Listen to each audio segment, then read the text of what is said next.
Éric et Nicole, c'est des amis très, très chers. Ça fait au moins 12 ans qu'on se connaît, si ce n'est pas plus. Mais on a commencé à travailler au niveau de la jeunesse ensemble. Et ils sont à Saint-Eustache, on est à Saint-Hyacinthe, fait qu'on ne se voit jamais. Mais on s'aime à la folie. On vous aime. On a commencé les GU, c'était avec Éric, avec Nicole, les premiers. On a rêvé ensemble, on a brainstormé ensemble. Et depuis ce temps, Nicole et Éric ils ont commencé une église. Il y en a certains qui vont dire « Ah, c'est ça qu'on a besoin », mais ils font l'église. C'est une église qui est sortie de la leur, donc une implantation. Et ils ont parti ça les samedis matins. Et tous les samedis matins, ils se rencontrent à Saint-Eustache ou Laval? À Laval? À Laval. Et ils font un travail formidable là-bas. Puis ils travaillent fort parce qu'on sait les implantations d'église, c'est pas toujours facile. Mais c'est aussi une des raisons qu'on peut l'avoir ce matin parce que son église n'a pas lieu. C'est son samedi finalement. Fait que est-ce qu'on peut juste tous ensemble juste accueillir Éric? Si vous voyez Nicole, allez les serrer. On est tellement bénis de vous avoir avec nous autres. Hey, Excuse, c'était mes cheveux. Yes, et ma barbe et le tout. Amen. Ça va bien? Oui. OK, est-ce que ça va bien l'Église Oasis? Oui. Je suis tellement béni. Et il faut que je sois honnête avec vous. Je suis béni. Mais depuis que Pasteur Joël m'a invité, j'étais super content, heureux. Mais quand j'ai su la raison,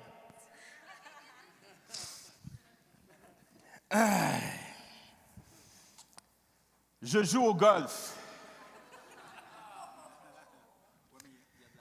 Oui, c'est ça. Et donc, je sais en plus que l'Église Oasis aime déclarer. Yes? Êtes-vous prêts de faire une déclaration avec moi? Ça dépend. Oh, hein, il y en a qui... OK, on y va ensemble. Je déclare que Pasteur Joël va amener Pasteur Éric, son ami précieux, à aller jouer au golf en 2018.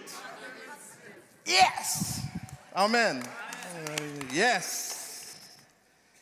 Amen. Je me sens tout prêt. Tellement béni.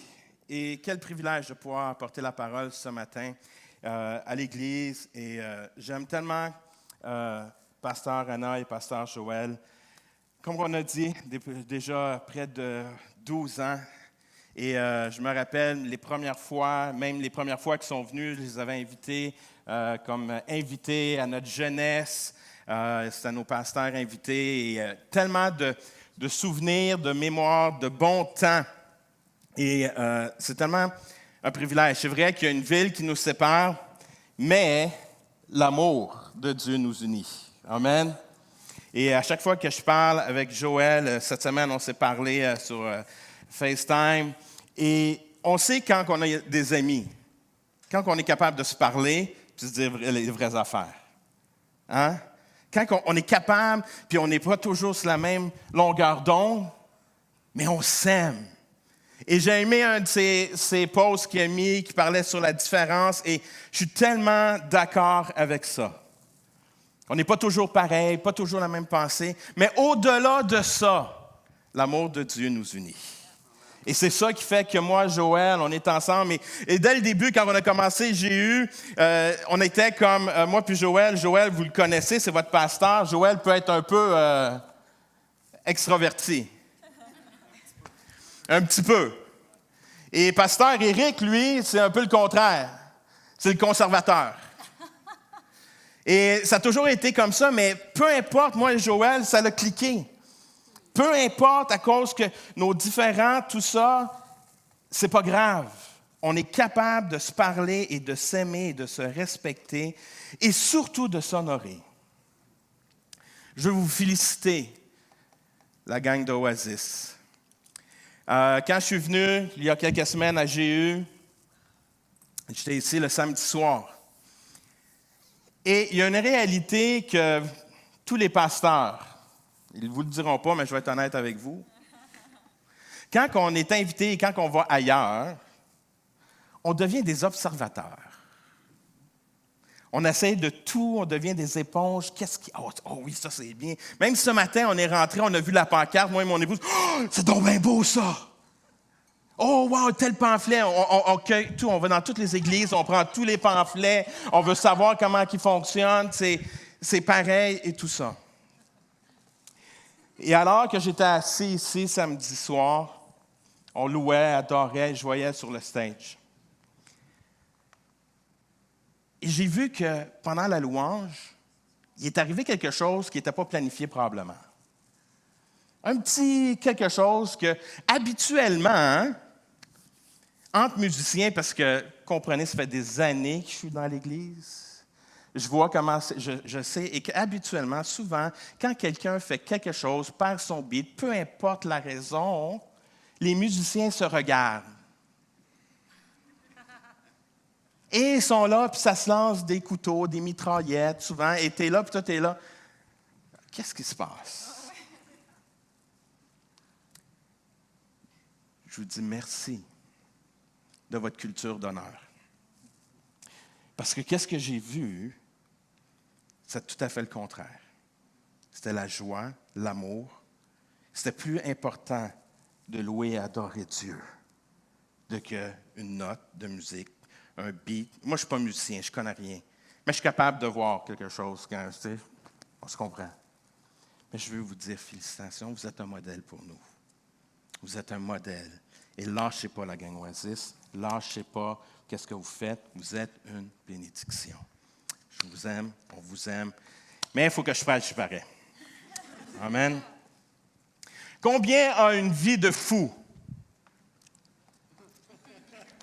Amen. Je ne suis pas tout seul.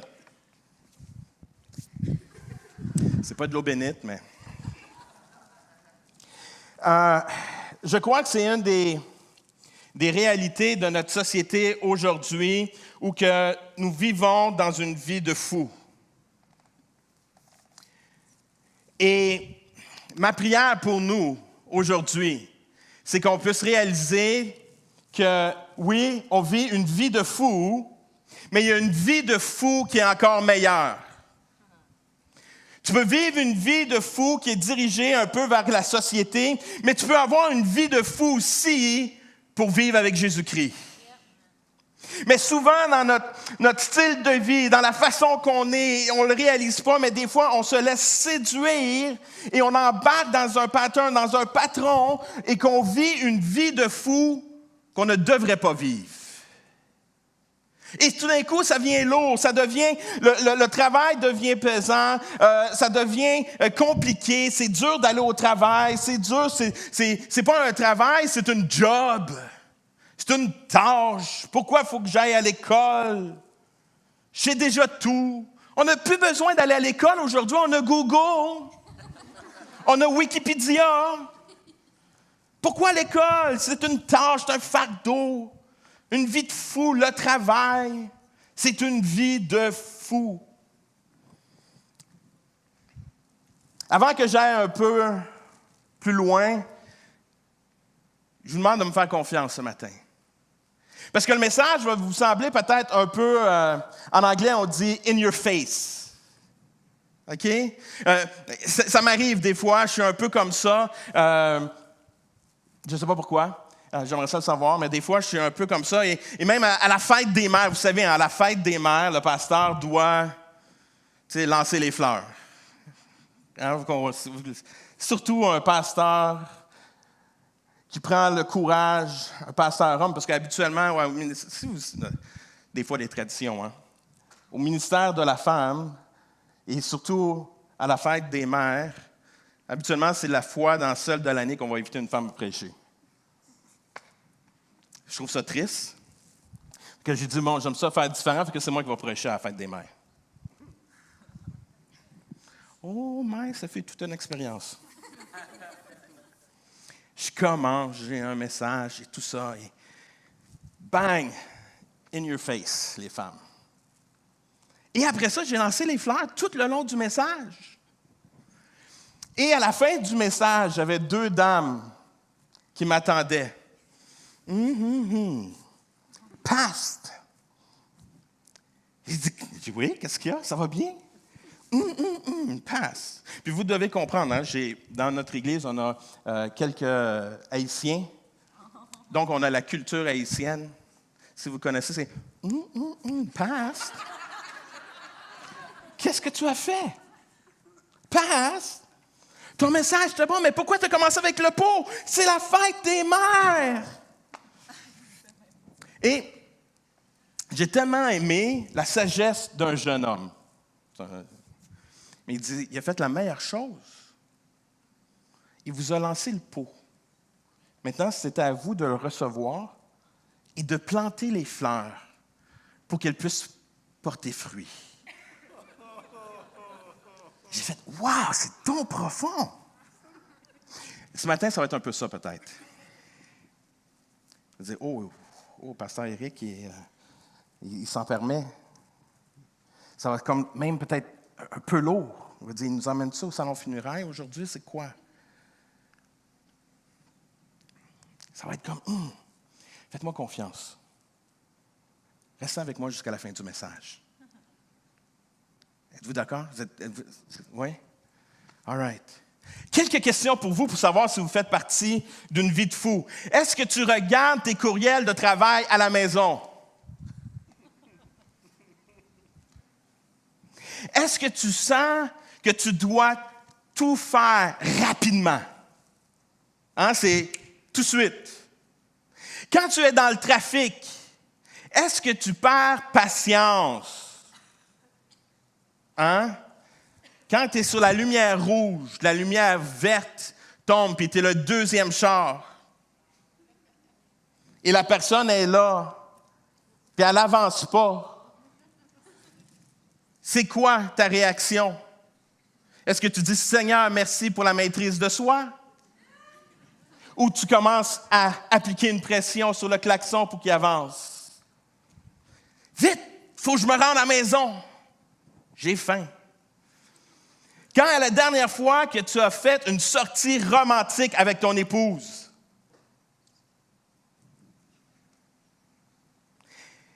Est-ce que les gens t'abordent en te disant « Je sais que tu es toujours occupé, j'imagine qu'on ne pourra pas vraiment prendre du temps, mais est-ce que peut-être on pourrait prendre du temps ensemble? » Dépasses-tu toujours la limite de vitesse dans la route? C'est quand la dernière fois que tu as pris un temps avec Dieu? C'est quand la dernière fois que tu as pris un temps de silence dans la présence de Dieu?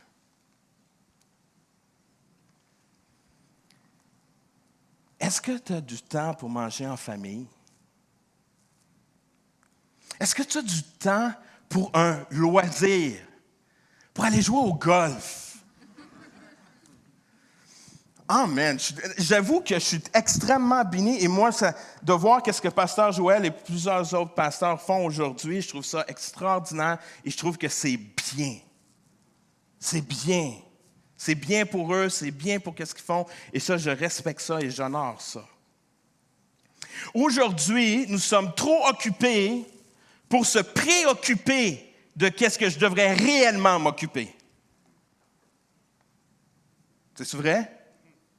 Je suis tellement occupé, j'ai plus le temps de me préoccuper des choses que je devrais réellement m'occuper. On est tellement occupé aujourd'hui. L'importance d'accomplir nos objectifs, nos tâches ont pris le dessus sur les valeurs du royaume. On est tellement préoccupé, on a tellement d'objectifs, de désirs qui passent au-delà des valeurs que Dieu a instaurées pour nous. Et on a une vie de fou. Et on ne comprend pas pourquoi on est fatigué, pourquoi on est découragé. C'est que souvent, on se lance dans une vie de fou qu'on n'est pas appelé à vivre. On est appelé à vivre une vie de fou pour Jésus. Il y a un passage dans les Écritures que souvent, quand on parle du temps ou de la gestion de temps, ils vont utiliser ce passage-là. Et c'est un passage clé pour ce matin qui se retrouve dans le psaume 90, 12. Quand on dit les psaumes, c'est qui, vous pensez, qui a écrit le psaume 90? Exact. Le premier réflexe qu'on a quand on parle de psaume, on pense que c'est David qui l'a écrit. Mais pas ici. C'est Moïse. Moïse qui a écrit le psaume 90. Tout d'un coup, ça change notre perspective. De voir le contexte historique que Moïse écrit un texte sur le temps. Le psaume 90, on ne lira pas le texte au complet. Mais le psaume 90, c'est une réflexion que Moïse a à la fin de ses jours sur le temps. Comment que Dieu est immortel, mais que l'homme est mortel. Il y a une réflexion profonde sur le temps. Et on doit comprendre Moïse. Pendant 40 ans dans le désert, c'est long, il fait chaud. Je suis convaincu qu'à un moment donné, il doit savoir dire, hey, moi, j'aimerais ça aller au Québec. J'aimerais ça vivre une fois dans ma vie une tempête de neige. 40 ans dans le désert. Nous, c'est le contraire. Je peux m'imaginer ceux qui vivent ça pendant toute leur vie. À un moment donné, de la neige, ça ne doit pas être si pire que ça. 40 ans dans le désert, c'est la fin de sa vie quand il écrit ce texte. Il nous enseigne, il nous dit au verset 12, « Enseigne-nous à bien compter nos jours, afin que nous appliquions notre cœur à la sagesse. » Enseigne-nous à bien compter nos jours, afin que nous appliquions notre cœur à la sagesse. Voici la réalité ce matin. C'est que le temps a une fin sur terre. Nous allons tous mourir. C'est la réalité. Sauf si le Seigneur vient nous chercher avant, right? Mais on a un temps ici qu'on ne vivra pas toujours ici. Il y a un temps, il y a une fin. Et on va tous passer par là.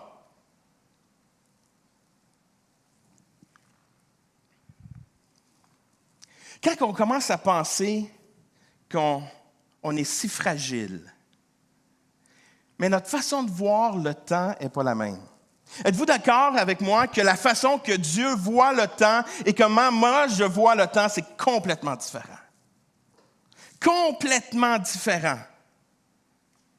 Mais des fois, je pense qu'aujourd'hui, on évite à cette heure ces moments-là. De prendre un temps de réfléchir. Que nos jours vont se terminer. Tantôt, je vous ai dit que probablement on va se sentir peut-être comme un aspect de « Wow, c'est lourd ce matin ». C'est comme un peu funérailles, hein? Il y a une raison pourquoi je veux vous amener là. Ecclésiaste 7,4 nous dit « Le cœur des sages est dans la maison de deuil, et le cœur des insensés dans la maison de joie. » Wow! Salomon qui écrit ça. Le cœur des sages est dans la maison de deuil. Ça veut-tu dire ça qu'on vit dans le deuil et toute notre vie? Non, non. C'est qu'il faut comprendre qu'il veut nous faire réfléchir. On a une réflexion à avoir sur le temps. Il y a 3 semaines environ, on a été à un service funéraire. Un jeune homme de 34 ans, décédé du cancer. Quand on se retrouve dans ces lieux, et je trouve ça triste même aujourd'hui, on essaie de changer l'ambiance qu'on devrait avoir. Aujourd'hui, on essaie de faire ça le plus rapidement possible. Aujourd'hui, c'est comme, on fait ça rapidement, on fait un petit service, même c'est que s'il n'est pas là, on fait juste quasiment considérer une petite fête, on va chanter des chants et tout ça, puis on essaie d'oublier ça, parce qu'on ne veut pas prendre le temps de réfléchir. Qu'ici, à un moment donné, je vais mourir. Laissez-moi vous dire les plus grandes réflexions que j'ai eues sur ma vie, sur ma foi, qui m'a chambardé, qui m'a transformé. C'est à la mort de mon frère, à l'âge que lui avait 28 ans, puis qui est décédé d'un cancer aussi. Et moi, j'en avais 24. Tout d'un coup, tu dis, qu'est-ce qui se passe? C'est quoi Dieu? À toutes les questions que vous pouvez vous imaginer. Même si j'étais sauvé à l'époque et je croyais en Dieu, je peux vous dire qu'à un moment donné, tu te poses une question. Pourquoi? Pourquoi, Seigneur? Pourquoi tu viens chercher mon frère? Il venait de redonner sa vie au Seigneur. J'étais content, j'étais super heureux. Mais pourquoi tu m'as enlevé mon frère? C'est comme, oh!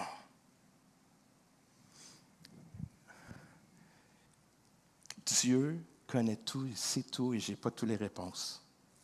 J'aimerais ça vous dire, j'ai toutes les réponses ce matin. La seule réponse que je sais, c'est que Dieu est au contrôle et que Dieu m'aime plus que toute autre chose. Je n'ai pas toutes les réponses et je ne peux pas croire que j'ai toutes les réponses. Mais je sais une chose, son plan est meilleur que le mien. Son plan est meilleur que qu'est-ce que moi je pourrais m'imaginer. Que, oh wow, si j'aurais continué à vivre avec, on aurait pu faire ci, on aurait pu faire telle voie. Son plan est meilleur que le mien. Son plan est meilleur que le mien. Mais je dois réaliser maintenant, quand que je arrive dans ce temps-là, je réalise que le temps devient précieux. Que le temps, je ne peux pas faire qu'est-ce que je veux avec. Je dois faire attention. Je dois faire attention avec mon temps. C'est précieux et aujourd'hui, on court après notre temps. Pourquoi? Parce que la réalité, c'est que le temps passe trop vite. Êtes-vous d'accord avec moi que le temps passe vite? Moi, c'est fou. Moi, c'est fou, je suis rendu, j'ai des poils blancs dans ma barbe. Ça passe vite. Tantôt, aujourd'hui, en rentrant, on a vu Sephora avec ses enfants. Elle a 3 enfants. J'ai 3 enfants. Puis là, elle les a dans ses mains, puis là, on est là. Puis je dis, wow, c'est nice. Nous, c'est le contraire. Je viens de marier mon plus vieux. Mon plus vieux a 24. Mon deuxième a 22, célibataire, jeune dame. Je peux envoyer des photos. Aime le Seigneur, sert le Seigneur. Et ma fille, 20 ans, avec un jeune copain qu'on aime beaucoup, puis c'est un jeune homme qui aime le Seigneur. Wow, il me semble que on les avait dans nos mains. C'est comme, wow, le temps, où que le temps a passé? Où que passé le temps? Ça passe tellement vite. Ça passe tellement vite et on ne réalise pas qu'on gaspille nos temps. Le psaume 90, 10 qui nous dit, « Les jours de nos années s'élèvent à 70 ans et pour les plus robustes, à 80 ans. Et l'orgueil qu'ils en tirent n'est que peine et misère, car ils passent vite et nous nous en voulons. » Wow! Hey, j'en ai 47. C'est comme, wow! Ça emmène des réflexions. Le temps passe vite. Qu'est-ce que je fais? Comment que je gère mon temps? Est-ce que je devrais me concentrer simplement à tenir mes désirs, mes objectifs et vivre selon qu'est-ce que je crois qui est bien? Je dois me retourner vers les valeurs de Dieu. Et savez-vous que la moyenne des jeunes, je sais que tous les jeunes, quand que je parle aux jeunes, Man, I got your back, pasteur de jeunesse, on l'a fait pendant 12 ans, et c'est les jeunes, vous êtes les spécialistes. On n'a pas le temps. Trop occupé.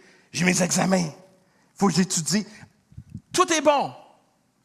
Tout est bon et c'est vrai, vous devez étudier. On vous encourage à étudier, aller à l'école, aller au collège biblique après surtout. Mais voici la réalité. Les jeunes entre 16 et 24 ans passent en moyenne 4 heures par jour devant les écrans. C'est fou, hein?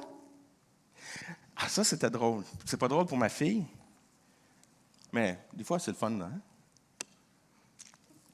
Il y a 2 semaines, environ, avec mon fils, le deuxième, on a juste commencé à calculer comme ça. Ma fille, elle aime une émission de télévision, hein, comme probablement tout le monde ici. D'accord? La série qu'elle écoute, ça fait 14 ans qu'elle joue. Fou! 14 ans à 22, 23, 24 épisodes environ de 50 minutes, 45, 50 minutes. Et là, mon fils, il dit, hey, attends, non, on va calculer ça, papa. Calcule ça. Il dit, hey, sais-tu que Sabrina, là, elle a passé 9 jours de sa vie à écouter cette émission de série-là? C'est fou! 9 jours de sa vie qu'elle a écouté. Vous voulez tout savoir c'est quel épisode, hein, émission, hein? Non, je ne ferai pas ça. Mais 9 jours de sa vie! Aïe, aïe! Messieurs, les fans du Canadien, il n'en reste plus beaucoup.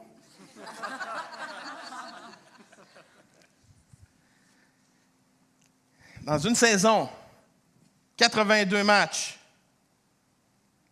Ouch! 2h30, 3 heures par partie. Ouch! Là, je savais que ça allait être dur ce matin, là, les pots. C'est comme, vas-tu arriver avec les fleurs un jour?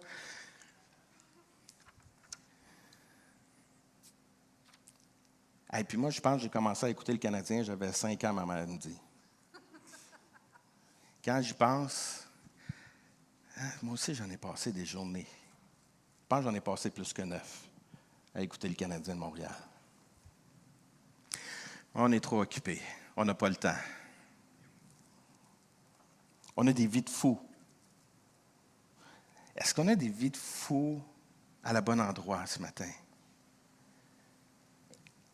Est-ce qu'on a une vie de fou au lieu de s'approcher de Dieu? Ça fait que ça nous éloigne. Il y a une citation de Dr. Steve Maraboli qui fait mal, je vous le dis d'avance. Quand quelqu'un vous dit qu'ils sont trop occupés, ce n'est pas le reflet de leur emploi du temps. C'est un reflet de votre place sur leur calendrier. Ouch, hein? Un autre pot. Quand quelqu'un vous dit être trop occupé, ce n'est pas un reflet de son emploi du temps, c'est le reflet de votre place dans son calendrier. Ça m'emmène à réfléchir. Est où la place de mon ami Jésus? Est où la place? Je suis trop occupé pour prier. Je suis trop occupé pour passer du temps avec lui. Si tu savais, je n'ai pas le temps. Je suis trop occupé. C'est pas qu'on est trop occupé. C'est juste que la triste réalité, des fois, on tourne nos regards, on développe une vie de fou au lieu de vivre une vie de fou pour Jésus. Puis on se laisse séduire. On se laisse séduire, puis on ne le réalise pas, puis on s'éloigne, puis on se pose des questions. Mais comment ça, tout d'un coup, je suis rendu froid? Comment ça? C'est que j'ai tourné mes regards ailleurs au lieu de tourner mon regard vers Dieu. Le temps passe vite. Qu'est-ce que je fais de mon temps? Puis il faut être honnête aussi, le temps est troublant. Et ça le dit. Le psaume qu'on a lu au chapitre 90, verset 10, ça nous le dit, c'est que le seul orgueil qu'ils ont, peine et misère.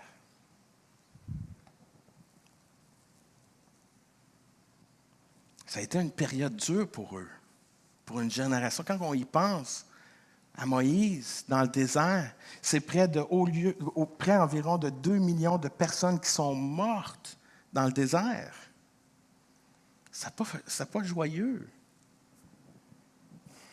C'est pour ça que ces passages-là, quand on lit le psaume 90, ça nous fait réfléchir.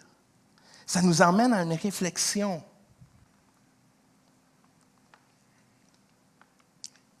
Mais autant que ça peut être troublant parce qu'on a vécu et vous avez vécu, comme je vous ai mentionné tantôt, je vous ai parlé de mon frère, tout le monde vit des choses difficiles.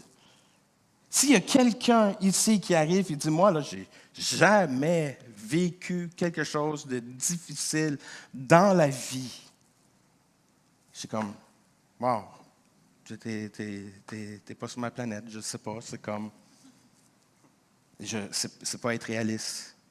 C'est juste comme, chacun d'entre nous, on vit dans ces moments troublants, ces moments difficiles, ce que j'ai appris et qu'est-ce que je trouve incroyable, que la grâce de Dieu succombe, va par-dessus tous mes troubles, va par-dessus toutes les souffrances, m'emmène. J'ai vécu dans les moments les plus durs de ma vie, les moments où j'ai senti la présence de Dieu le plus proche.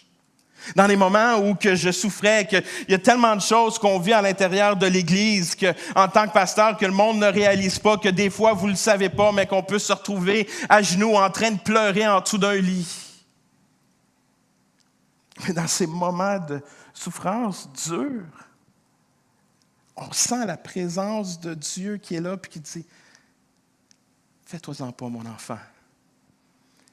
Fais juste ce que je te demande de faire. Fais juste ce que je te demande de faire. Casse-toi pas la tête avec le reste. Je m'en occupe. Fais-moi confiance.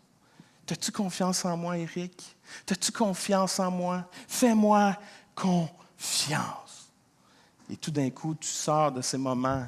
Combien de fois qu'on lit dans les psaumes la vie de David, que David il vit des moments durs, mais alors qu'il sort de la présence de Dieu, il n'y a plus personne qui peut l'arrêter. Mais il était honnête devant Dieu. Il a été authentique, il a été vrai, il a vécu les moments difficiles, il a vécu les moments durs. Puis il est arrivé. Voici, j'aime 2 Corinthiens 4, 16 qui dit « C'est pourquoi nous ne perdons pas courage. Et lors même que notre homme extérieur se détruit, notre homme intérieur se renouvelle de jour en jour. Mon être intérieur, même si j'ai des poils blancs qui poussent, même si des fois, on a changé d'auto pour vous imaginer, parce qu'elle était basse, puis là je sortais, puis de l'auto, je faisais « Vous n'êtes pas rendu là, mais moi, c'est rendu. Parce qu'on a changé un auto un peu plus haut, fait que le transfert se fait mieux. Mon extérieur se détruit, je le ressens. Vous ne le savez pas, ceux que vous n'êtes pas là. Vous êtes jeunes, vous ne comprenez pas ça. Mais ceux qui sont plus vieux que moi, vous disent « Oh oui, je m'en souviens. » Je me souviens qu'à un moment donné dans ma vie, je suis arrivé, j'ai dit « Je ne sais pas qu'est-ce qui est arrivé. » Puis je l'ai dit à mon épouse, « Je ne comprends pas. C'est comme, je me sens que l'attraction de la terre m'attire. » C'est comme, oh, je me sens tout d'un coup plus vieux. C'est comme, qu'est-ce qui se passe? Peu importe qu'est-ce que je vis à l'extérieur de mon corps, mon intérieur se renouvelle à chaque jour. En intérieur, par contre, je peux vous dire, je me sens encore comme le petit pasteur de jeunesse. Je suis encore excité. Je suis encore excité de voir des personnes venir au Seigneur. Je suis encore excité de voir des personnes qui sont restaurées, guéries, des cœurs restaurés. Je suis encore excité. Puis à l'intérieur, mon Dieu est vivant. À l'intérieur, mon Dieu me dit, Éric, lâche pas, continue. À chaque jour, les bontés se renouvellent. À la grâce de Dieu, mon intérieur se fortifie. Oui, à l'extérieur, je peux avoir de l'air un peu plus vieux pour certains, mais la réalité, à l'intérieur, je suis bien plus jeune que bien du monde. Oh, j'aimerais ça. Il y a 2 personnes, j'aimerais que vous reconnaissiez, que le monde devrait connaître. Une, c'est une pionnière dans l'Église. Mon ancienne église, l'église au Centre évangélique de Laval. Madame Saint-Onge. Madame d'environ, elle est rendue, je pense, à 91. Puis la semaine passée, elle est partie en voyage missionnaire. Elle nous regarde, puis là, on l'avait fêté 90 ans. Puis elle a regardé tout le monde. Elle dit, savez-vous quoi, je suis triste pour vous. Vous ne savez pas qu'est-ce que vous faites. Moi, je sais qu'est-ce que je fais pour Dieu. 91 ans. Son corps, puis toutes les souffrances, mais elle a eu des guérisons divines. Elle a vu des choses que je suis là, puis je suis comme, wow, Seigneur, c'est incroyable. Et à 91 ans, elle nous fait la barbe. Elle est là, puis elle est comme, let's go, qu'est-ce que je peux faire pour Dieu? Elle fait son sucre à la crème, elle fait toutes ces petites affaires pour l'Église. Elle sert l'Église encore à 91 ans.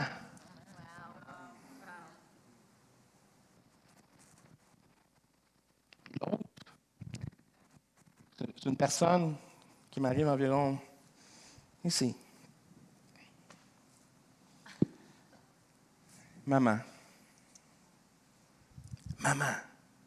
toutes les choses qu'elle peut avoir vécues. Moi, j'ai perdu un frère, elle a perdu un fils. Elle aime Dieu, elle est avec nous à l'église, puis elle rentre à l'église.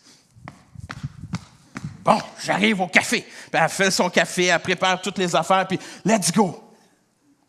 Puis après ça, j'en vois d'autres, des petits jeunes, qui sont tous comme, oh, je suis fatigué. Oh, j'ai eu une grosse semaine. J'ai eu un examen aujourd'hui. C'est pas que je...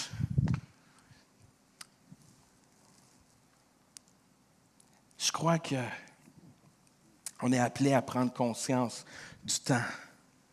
Que le temps est précieux.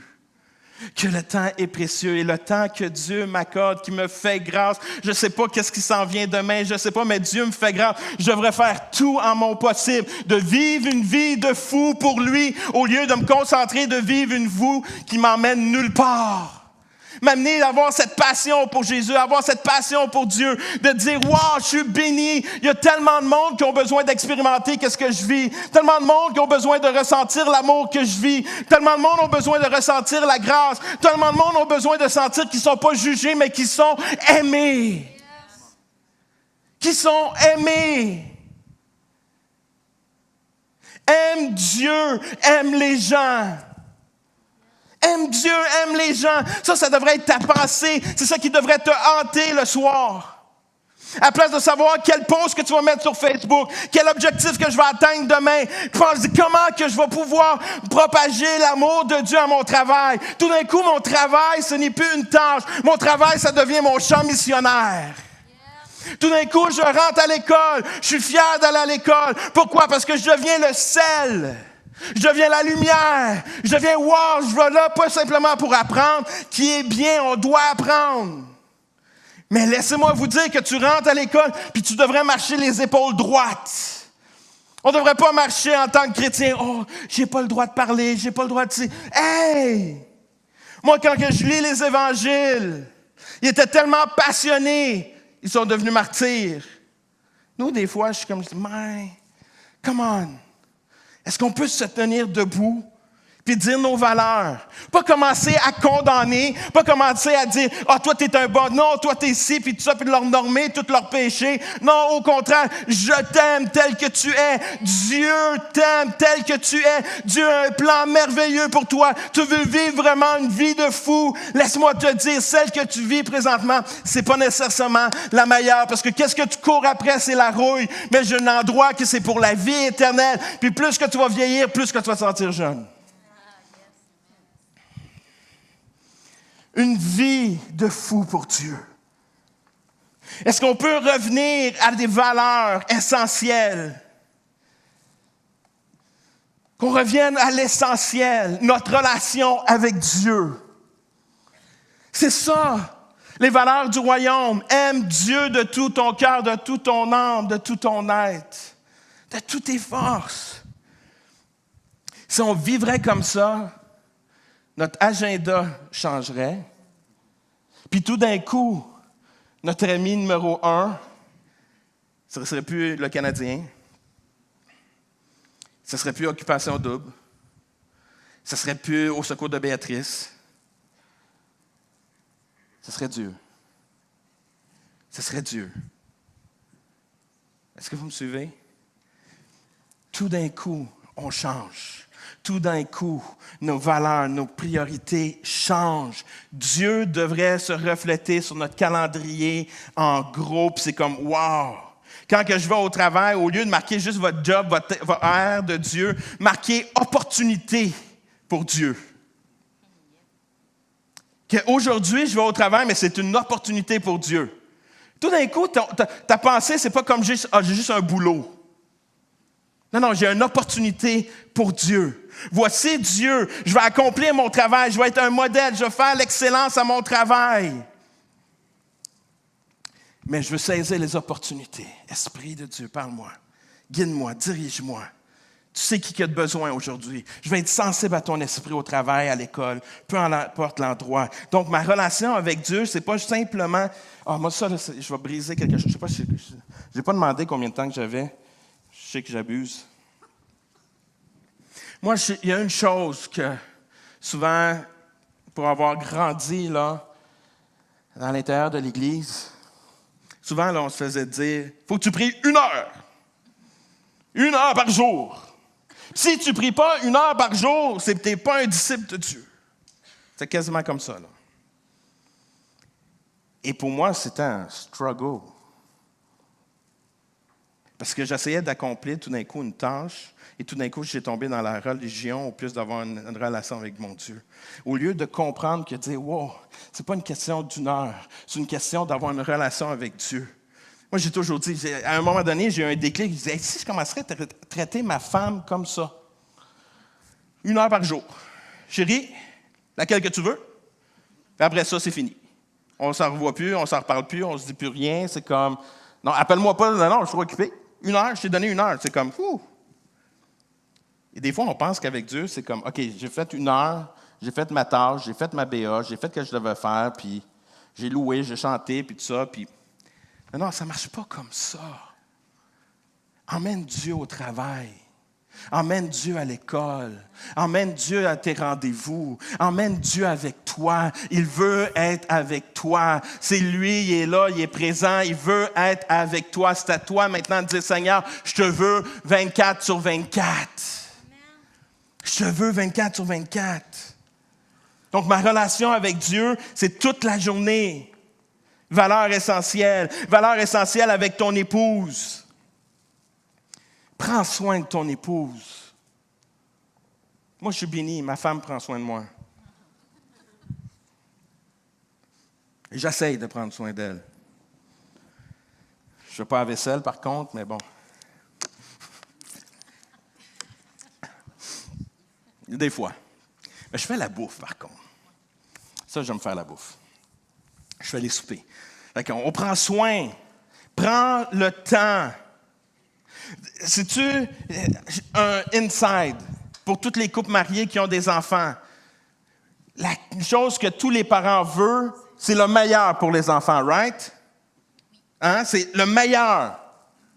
Si tu veux le meilleur pour les enfants, aime ta femme en premier. Parce que tes enfants vont voir le meilleur. Aime ta femme. Femme, aimez votre mari. Si tu honores ta femme, savez-vous quoi? Tes enfants vont t'honorer. Ça ne devient pas... Utilisez pas ce passage-là pour vos enfants, là, quand vous êtes fâchés. Alors ça, des fois, j'en ai entendu souvent, malheureusement, mais... Tu sais, c'est que l'enfant est fâché, puis c'est le premier passage qu'on dit. Là. Il y a une chicane et tout ça. « Honore ton père et ta mère! » Et là, les jeunes sont comme... « C'est quoi ça? » Tu me cries après, puis tu me lances ce passage-là. Puis ils perdent tout. C'est quoi honorer? Si on commencerait à honorer nos épouses et nos enfants de la bonne façon, nos enfants nous honoreraient. Ton époux. Tes enfants, l'Église. L'Église, ce n'est pas une bâtisse, ce n'est pas un lieu, c'est les gens. Qu'on prend soin un de l'autre. C'est important de partager, de fraterniser, de communier. C'est ça la première Église. La première Église, c'est qu'ils se rencontraient à chaque jour. La triste réalité aujourd'hui, c'est qu'on a de la misère à les avoir 1 fois par semaine. eux autres se rencontraient chaque jour. Il y avait ce besoin de dire, regardez, j'ai besoin de mon frère. Il y a des moments que c'est dur. J'ai besoin de ma sœur. J'ai besoin que quelqu'un me parle, que m'encourage, m'édifie, me donne une parole. J'ai besoin. Ça veut dire qu'on a besoin de l'Église. L'Église est extra importante. Ce n'est pas juste un service. C'est un lieu de rencontre où on s'édifie, s'encourage et que Dieu fait la différence dans les vies. C'est pour ça qu'on s'excite d'aller à l'Église. Ce n'est pas un fardeau, ce n'est pas une tâche. C'est un privilège d'aller à l'Église. On devrait être excité d'aller à l'Église. Le travail, comme j'ai dit tantôt, ne doit pas être subi. Mais tu devrais aller au travail et te dire, « Wow, Seigneur, voici mon champ missionnaire aujourd'hui. Me voici à tes pieds. » Et faire la différence dans nos lieux où qu'on est. Et ayez du plaisir, la joie. La joie. Je suis un gars qui aime triper, avoir de la joie. Peut-être ce matin, vous êtes là, vous dites, hey, Rick, la joie, c'est comme... Ouais. Non, comprenez. Comprenez. Je suis quelqu'un qui aime, et mon épouse le sait, il y a un sujet que je prêche le plus à mon église, c'est la joie. Cette joie-là, quand on expérimente Dieu. Et là, je ne parle pas d'une joie fake, je ne parle pas d'une voix qui est tout... Non, c'est une voix qui vient dans l'intérieur, que même dans les moments les plus pénibles, il y a quelque chose qui est là, puis tu dis, Seigneur, je ne comprends pas, c'est dur, qu'est-ce que je vis, mais je lève mes mains devant toi, puis je ressens une joie. Une joie. Puis avoir du temps, du bon temps. Comme j'ai dit, je suis tellement béni de ce que Pasteur Joël a fait. Pour moi, c'est un signe de maturité. C'est niaiseux, hein? Mais je crois ça. Je crois que qu'est-ce qu'il a fait, qu'il a parti, puis qu'il a été se reposer avec d'autres pasteurs et jouer. Pour moi, c'est un temps où ils sont capables de faire ouf, ils s'édifient, ils s'encouragent. Et samedi prochain, qui va être là? Dimanche, il revient dimanche. Le prochain dimanche, moi je dis samedi, là, mais prochain dimanche, il va être là. Vous allez avoir un pasteur qui va être là, puis qui va être là. Come on! Il arrive à 5 heures. À 5 heures? Pas sûr, 5 heures du matin? 5 heures du matin, il va être là. OK, il va être là, OK. Il va l'être parce qu'il va être tellement renouvelé, puis tout ça. Oui, s'il a gagné, ils vont vous montrer le trophée. Fait que, priez pour lui. Il l'espère. Ça a été un sujet, il dirait que je veux gagner. Mais ce matin, je crois qu'on est appelé à changer notre regard, notre vie de fou, et prendre un temps de réflexion et dire, Seigneur, sur quel chemin je suis? Est-ce que je suis sur un chemin qui, en réalité, est en train de tout m'éloigner des valeurs de Dieu? Je veux une vie de fou pour toi. Je veux une vie de fou pour toi. C'est ça ma prière. Et c'est ma prière pour vous ce matin. Je ne sais pas, il est tard. J'avais dit à Joe que j'allais prêcher court. Et j'ai de la misère à tenir mes paroles des fois. J'aimerais ça inviter l'équipe de louange ce matin à prendre place. Et est-ce qu'on peut ce matin prendre ce temps? Je ne sais pas où tu es rendu dans ta vie. Je ne sais pas si que tu vis une vie qui, présentement, c'est vraiment une vie qui est dure, qui est lourde. Tu es entouré de leaders ici à cette église incroyable. N'aie pas peur de partager. Leur seul cœur, c'est de t'honorer et t'encourager et t'édifier. C'est leur cœur. De ne pas avoir peur de partager avec l'équipe. Au contraire, sois toi-même. Sois toi-même. Puis peut-être ta vie, tu vis des moments, n'aie pas peur de les voir. Ils vont juste vouloir te donner de l'amour et t'honorer. C'est juste ça qu'ils vont vouloir faire. Fait que ce matin, alors que l'équipe de louange va chanter, je vais vous demander de vous tenir debout.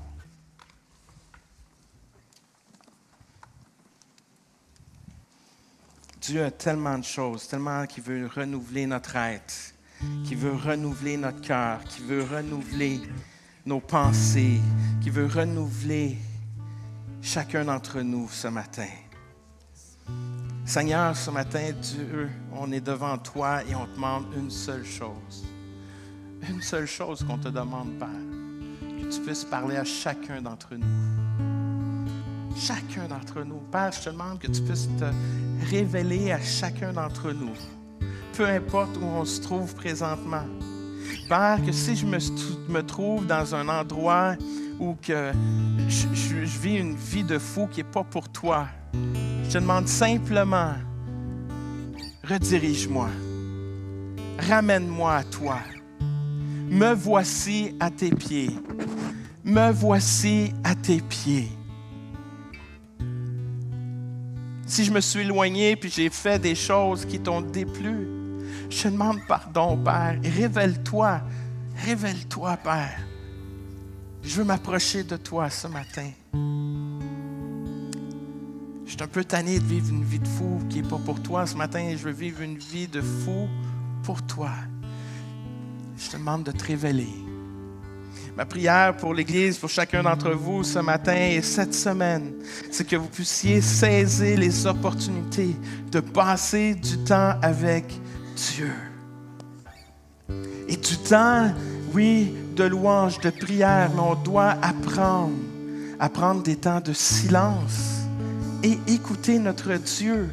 Dieu a des plans qu'il veut nous dire. Dieu a des choses qu'il veut nous dire ce matin, qu'il veut nous partager ce matin. Et ma prière, et je vais vous lire le dernier verset ce matin.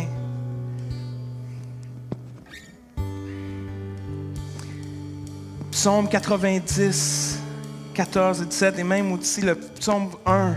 Et ça devrait être notre prière aussi, c'est que Moïse, il commence puis il déclare qu'il est le refuge. Qu'il est notre refuge.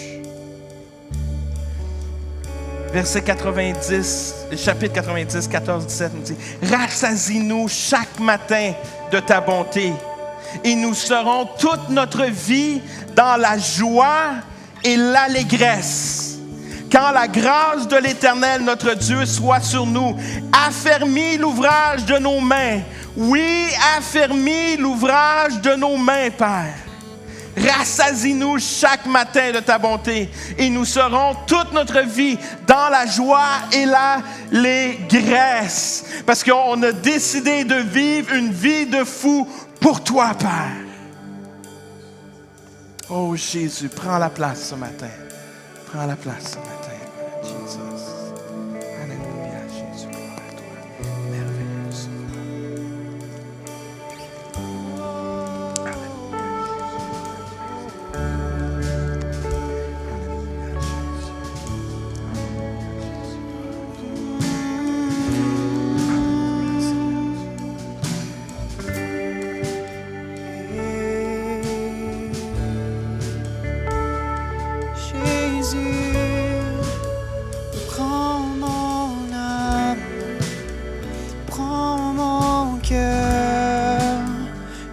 te donne tout.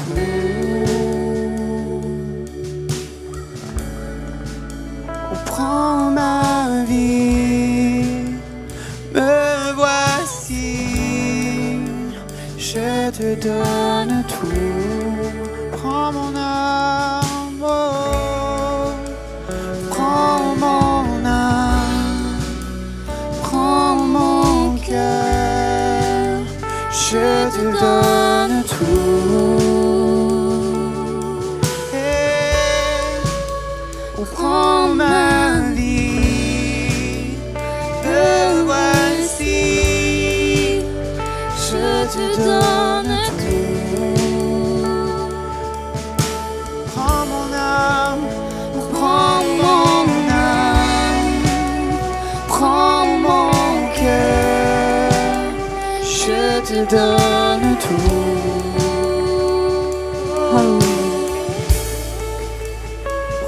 Je veux juste prendre 2 secondes. S'il y a quelqu'un ici qui veut juste donner sa vie à Jésus, redonner sa vie à Jésus. Juste pendant que tous les yeux sont fermés, les têtes penchées. Si tu as le goût de dire, moi, Jésus, je veux vivre pour toi. Comme Éric parlait tantôt, si ça c'est toi, je veux juste vous inviter à lever votre main. Parce qu'on veut prier pour vous ce matin. Si ce matin, vous avez à cœur, vous dites, moi, je veux vivre pour Dieu. Joseph chantait, prends ma vie. Si vous êtes prête à déclarer, Seigneur, prends ma vie aujourd'hui. Juste du lever de la main. Hallelujah, Jesus. Hallelujah, Jesus. Je vois vos mains, vous pouvez les baisser. S'il y en a d'autres, juste ce matin, Dieu est en train de faire un œuvre.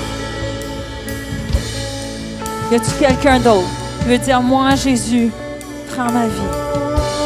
Je te donne tout. Je suis prête à tout te donner. Si c'est toi, lève la main.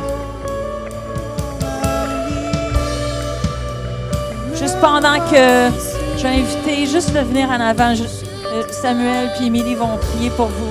Venez en avant.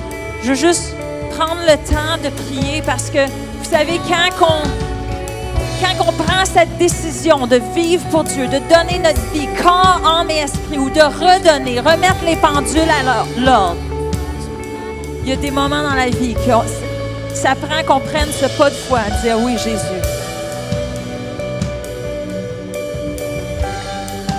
Alors, je veux juste inviter ceux qui ont levé la main, juste de venir en avant ici. Samuel, Émilie vont juste prier avec vous autres, juste vous bénir. Est-ce qu'on peut chanter ensemble? Prends ma vie, Seigneur. Je te donne tout. Prends mon cœur. Je te donne tout. Oh, prends mon âme, prends mon cœur. Je te donne tout.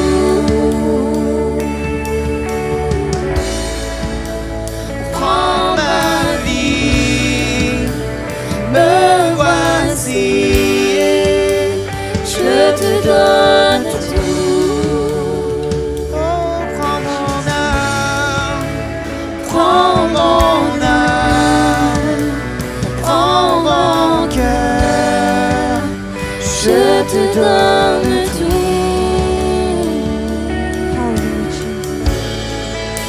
Oh, prends ma vie, me voici. Je te donne tout. Hallelujah. Est-ce qu'on peut juste répéter cette prière ensemble? Papa céleste, je te donne ma vie. Je te donne tout. Je veux vivre pour toi. Ici, maintenant, mais en sortant de cet endroit. Merci pour tout ce que tu as fait pour moi. Et merci que tes plans sont meilleurs pour moi que les miens. Hallelujah. Est-ce qu'on peut juste donner une main d'applaudissement au Seigneur? Est-ce qu'on peut juste le célébrer ce matin? Hallelujah. Bon dimanche. Allez saluer 2-3 personnes. Partez pas en sauvage.